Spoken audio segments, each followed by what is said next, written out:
I've had death threats, numerous calls, letters. I've had it all.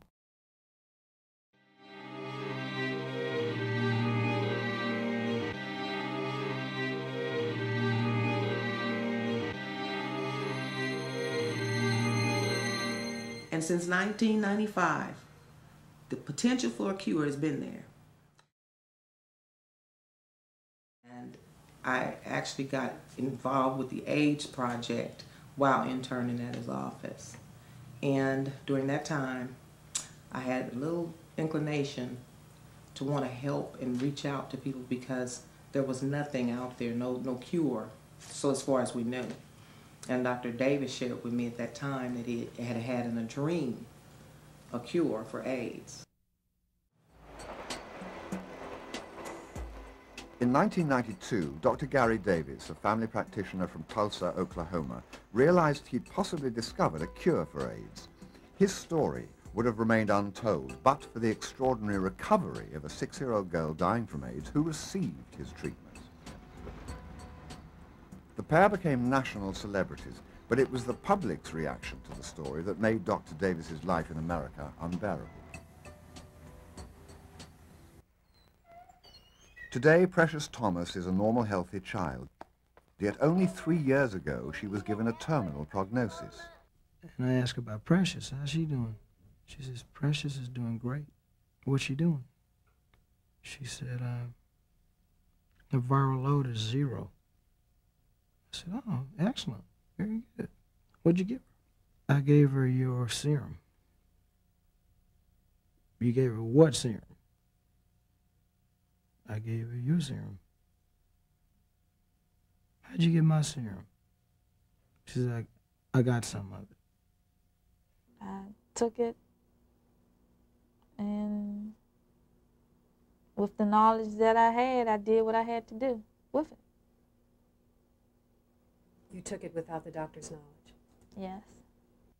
During this time that she was taking the goat serum, she was also being monitored by the doctors at NIH, wasn't she? Yeah.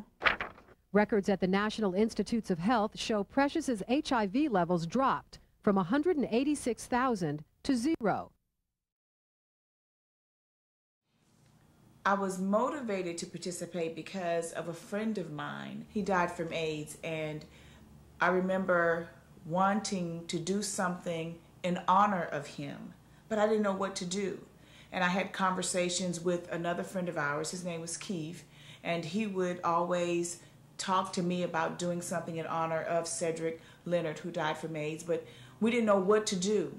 So as a result of meeting Karen Fuselier-Jones, we found our answer. And our answer came through Dr. Gary R. Davis and Karen's project to present a film entitled A Foreigner in His Country. Dr. Davis, a Dartmouth Medical School scholar, discovered that an antibody serum extracted from goats prevented this deadly viral fusion by destroying the invading virus dead in its tracks. And because a goat's immune system is so similar to our own, Dr. Davis was led to conclude that goat antibodies could stimulate our own immune system to overcome the invading virus. The vital support came finally from one of North America's most renowned research institutes, Tuskegee University, where Professor Walter Sapp and his immunology team risked their considerable joint reputations to help Dr. Davis with the initial preparation of the goat serum. In 1995, we received killed HIV. The virus was injected into 2 goats. After that period of time, blood was drawn from the goats. The antibodies were precipitated and purified and given to Dr. Davis. The in vitro testing was done by Dr. Pauline Jolly at the University of Alabama at Birmingham. Well, the results of those tests were absolutely what was hoped for and expected, and that is that the serum prevented viral fusion of cells. For over 6 years, Dr. Davis has been attempting in vain to enlist assistance from the National Institutes of Health, whose given role is to research and evaluate new medical treatments. There is no explanation for the NIH's lack of cooperation.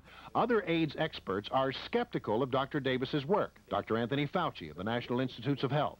Not only is there not any basis for it to work, but there is evidence to the contrary that it won't work. And despite numerous requests, they have repeatedly refused to be interviewed for this program. However, our evidence can reveal that for the last 6 years, the National Institutes of Health have had positive proof that Dr. Davis's serum works under laboratory conditions. Proof they received in a report sent to them by one of their own researchers, Dr. Pauline Jolly, from the University of Alabama, who originally tested the goat serum in 1995 for Dr. Davis. Her study proved that the serum blocked cell fusion, and the AIDS virus was killed in less than 7 days. Just like they're sitting there in that audience thinking it can't happen to them, I was sitting there with the Lakers thinking it couldn't happen to me. I thought I was invincible. The one issue that tends to unite young people around the world is this issue, HIV/AIDS. And we're still the ones that are going out there and getting infected all the time. A national survey says 1/3 of sexually active teens do not use condoms, and fewer than 1/3 of sexually active teens have ever been tested. Many other organizations are alarmed by what's happening in India. Best estimates are that 5.1 million people are infected here, second only to South Africa. Even more frightening, by the end of the decade, that number could increase 5 times to 25 million. This is a 10 cc vial of the goat serum.